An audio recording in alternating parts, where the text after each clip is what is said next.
اعتراف الكيان الصهيوني بسيادة المغرب المزعومة على أراضي الصحراء الغربية المحتلة هو تواطؤ بين قوتين محتلتين للقوانين الدولية والدوس على الحق المشروع للشعب الفلسطيني والصحراوي. هكذا ردت الخارجية الجزائرية على هذا القرار. في بيان شديد اللهجة، اعتبرت الجزائر الفعل الصادر عن سلطة احتلال لها سجل أسود في خرق القوانين الدولية وقرار الشرعية الدولية حلقة جديدة في سلسلة المناورات وسياسة الهروب إلى الأمام التي ينتهجها الاحتلال المغربي، وأكدت أن القرار يعد خرقا فاضحا للقانون الدولي ولقرارات مجلس الأمن ولوائح الجمعية العامة للأمم المتحدة بخصوص قضية الصحراء الغربية.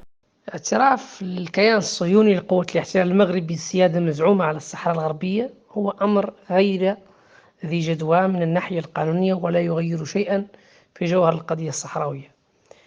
تحالف قوة الاحتلال المغربي مع هذا الكيان المجرم الذي يحتل بدوره أرض الغير وينكل بالشعب الفلسطيني الشقيق ما هو إلا مقايضة رخيصة قام بها النظام القائم بالمغرب.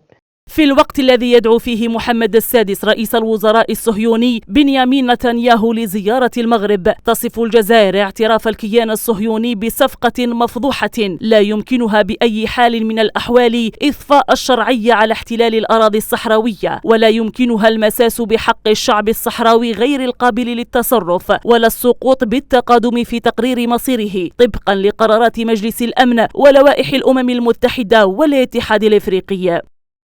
هذا التحالف القديم الذي يمثل علاقة قوية بين نظام عنصري ينكل بشعب ومع نظام وظيفي تبعي يقوم على استهداف شعوب المنطقة عبر التنكيل بها وسرقة خيراتها، سيظل التاريخ شاهدا على كل هذه الجرائم. ما حدث اليوم هو فقط المجاهرة بالعلاقة بين هذين النظامين المجرمين، أعداء الحرية والكرامة وأعداء الإنسانية. أما على مستوى جوهر القضية الوطنية الصحراوية فهذا لا يغير من الأمر شيء. في خضم الرد القوي للجزائر على هذه الخطوة، اعتبرت جبهة البوليزاريو اعتراف الصهاينة بسيادة المغرب على الأراضي المتنازع عليها لا قيمة له.